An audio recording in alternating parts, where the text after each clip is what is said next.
G. Rose, and today we're going to be talking about On Family. What is it and what should we do? This was inspired by the Family Symposium Part 1 with Cadell and Davood and Raven and Javier, and we really had a wonderful time. I enjoyed the discussion a lot. And this is going to be covering the first 3 sections of a paper on William Faulkner's The Sound and the Fury. For the second part of that paper, there will be, whenever it's posted, a recording, an audio summary in the Breaking of the Day section. But this part is going to be talking about how family, the fates of sex, family, pregnancy are all tied together. And we're going to be thinking about family following some of the terminology and tragic trade-offs expressed in the book Belonging Again. The paper is going to start off talking about how God is terrifying. You know, if you look in the Bible, I mean, God does some terrifying stuff, but then also God is loving. God is simultaneously the meaning of life, but he's also capable of flooding the earth or, catching these giant funeral pyres on fire, these ritual pyres on fire, or he's capable of asking Abraham to sacrifice his son. So you have this where God can't just be reduced to a single principle of saying that God is good. It's true, God in his very being is good, following the Abrahamic traditions. But there's also, it's more complex. God is a person. Something similar can be said about family. People will talk about family as if it's the most important thing in the world, that it's the meaning of life in a sense. But then family also seems to be an incredible source of trauma and difficulty and can really mess people up. So what's going on? It's very strange.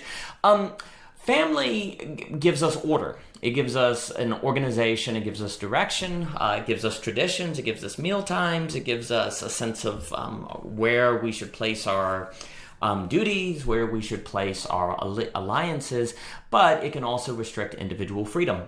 In the book, The Sound and the Fury, Caddy Compson loses her virginity outside of marriage, and this tears the Compson family apart. But the very sexual ethic that is forced upon Caddy and the Southern expectations put upon Caddy are oppressive. So Caddy has very good, even moral reason to oppose that ethical system, and having sex outside of marriage is a way to revolt against it, and to revolt against it for good reason, because it is in fact a source of the banality of evil. As Hannah Arendt talks about in the Belonging Again we'll discuss. But at the same time, without an organizing principle, such as what Caddy overturns or contributes to overturning, well, then there's no organizing principle, there's no direction, and Quentin ends up in suicide, Jason ends up in rage, and the family falls apart. So we have a very complex tragedy here. It won't simply do to say that it's good, that the traditional family has been deconstructed, that we're thus freer and that's a good thing, nor will it simply do to say that the family structure is always good. Isaiah Berlin, at the beginning of the 2 Concepts of Liberty, has this part where he says something along the lines of, if the world was perfect, we wouldn't need politics. And then he also describes at the end of that essay the idea that politics is inherently philosophical. You're always dealing with somewhat fuzzy concepts like freedom and equality and liberty, and you're always having to trade them off and fit them together in different orders at different times relative to what the society needs, and it's a very messy enterprise. And Isaiah Berlin also argues that mature politics comes to understand that a single philosophical principle will not work at all times, that we have to shift them, move them. Kind of like cooking, there are certain ingredients you add at certain times to certain measurements, to certain degrees, and that you fix them for certain periods. And that politics, for Isaiah Berlin, if it's going to be mature, has to understand itself as doing something similar. Immature politics, for Isaiah Berlin, believes in a single principle, what he calls monism, what I would call monotheism, a single theory by which to unify the world, whether that be freedom or equality. And for Mr. Berlin, he understands that when people fall into monism, then totalitarianism becomes very likely. Something similar happens here, that when we're describing the family and individual freedom, we have to understand that we have to find balances, dialectical balances between the individual and the family. And if we don't think that way, if we think it's all about the family, we'll have totalitarianism. But if we think it's all about the individual, we'll simultaneously we'll have unbearable existential anxiety, having lost an institution that can help us handle the real, as Lacan talks about it. And so we'll be isolated individuals who will likely be overwhelmed by existential anxiety, and in that anxiety turn to totalitarianism and violence. So this is not a simple one or the other situation. Now, it's important to look back on history to really understand how strongly tied together sex and family were. And before birth control, having sex was basically always tied to the possibility of procreation. And especially before you had tests to know if you couldn't have children, then there was always that possibility. So, and very critically, it was easier to identify who was an adult from who was a child, because an adult was someone who had sex. And you could tell that they had sex because they probably had a child. So it was based on facticity. It was not philosophical. It was not metaphysical. The adult had children. The adult had sex. The act of sex was becoming an adult. We can even say that marriage was sex, that having sex was to marry someone, and that was the introduction to being an adult. Not that this was necessarily always good. That can, again, be an oppressive standard. That can be a fuzzy standard, a messy standard that can be problematic. But it is to say that the transition from the child to the adult was very it was based on facticity, and it was also very observable by the surrounding society. They could see that you were pregnant. They could see that you had had sex. And again, this could oppress people, like in The Scarlet Letter, that novel. But it was also a way to organize the society. And it also made it possible for people to have more of a shared intelligibility. Everyone generally agreed on what it meant to be an adult. They agreed on what was the right way to have sex. They agreed on the meaning of sex, the purpose of sex, and the way that people's lives should be organized. So there was a shared intelligibility. Again, that made it difficult to have diversity and could be a problem, but it also made it easier to organize life.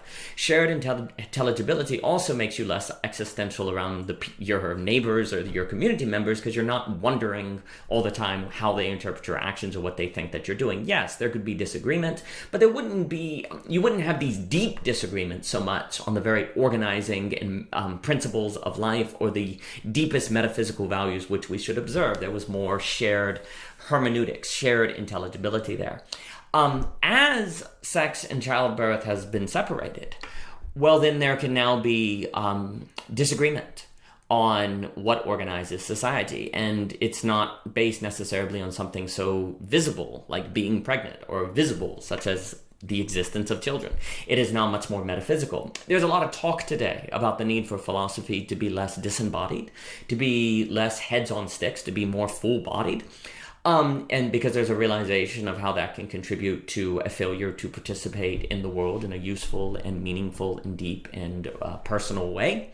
Well, when sex and childbirth were linked together, then being an adult was also very embodied. It was very full-bodied. The transition was very full-bodied. It wasn't so philosophical. It wasn't so metaphysical and a disembodied metaphysic. It was embedded in the very fact, the very physicality of having a child and being pregnant and having sex. So, as in philosophy, we've stressed the need to move away from being heads on sticks.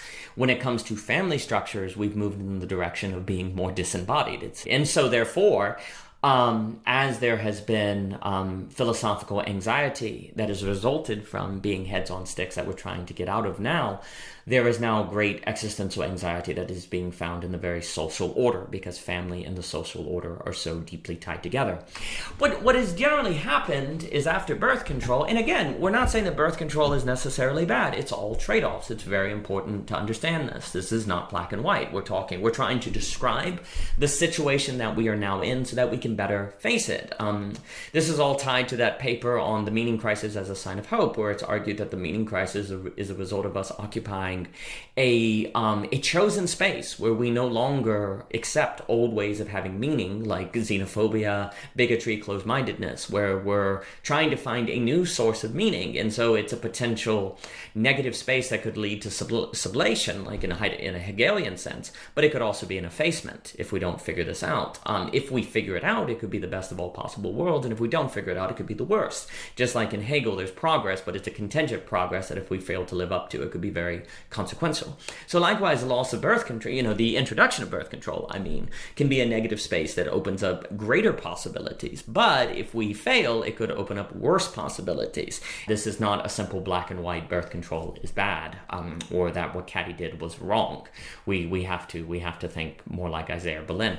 But the main, I would say, kind of a main way to sum up this first this part of the paper is the idea that it used to be that having children is what made you an adult, and now having children is what adults choose. But that means you have to become an adult before you have children. And then the question, of course, becomes, what does it mean to become an adult? And that has to be negotiated, and that becomes a matter of opinion and philosophy. Maybe it's starting a job. Well, what kind of job? 100K a year, 50K a year? It depends on the area. Maybe it means going to college is being an adult, or finding or taking up certain responsibilities. Maybe it is. Maybe those are all valid, but all of those is much more debatable, much more subjective. It is not; those are not the same kind of facticity as you are pregnant. It's something that you can observe. And the thing about pregnancy is it's irreversible. There's now a child that has come into existence. And it kind of guarantees a certain restructuring of life once the child comes into being. Whereas starting a job, you can always quit the job. You can always go back to being unemployed. Starting a job and going to college, these things don't necessitate a certain reorganizing of life in the same way that having a child does. That's not to say they can't entail such reorganization, or that they won't entail such reorganization, but it's much more negotiable. It's much more subjective. It's much less. It's much more philosophical. And you see, because it is much more subjective, then it can't be the grounds for a shared intelligibility as easily. If we have to become adults before we choose to have children, then everyone has to decide for themselves what it means to be an adult, and there's likely to be disagreement and a diversity of opinion, which of course increases individual freedom, and that's a good thing, but it also removes shared intelligibility, and it's going to make us all much more existential and anxious. When having a child is what made us an adult, well, then you had a more solid reference point. You had a more solid point. That would mean we are now an adult. It was much less negotiable. Now it's much more negotiable because we have to be an adult to choose to have kids, and that can lead to existential anxiety.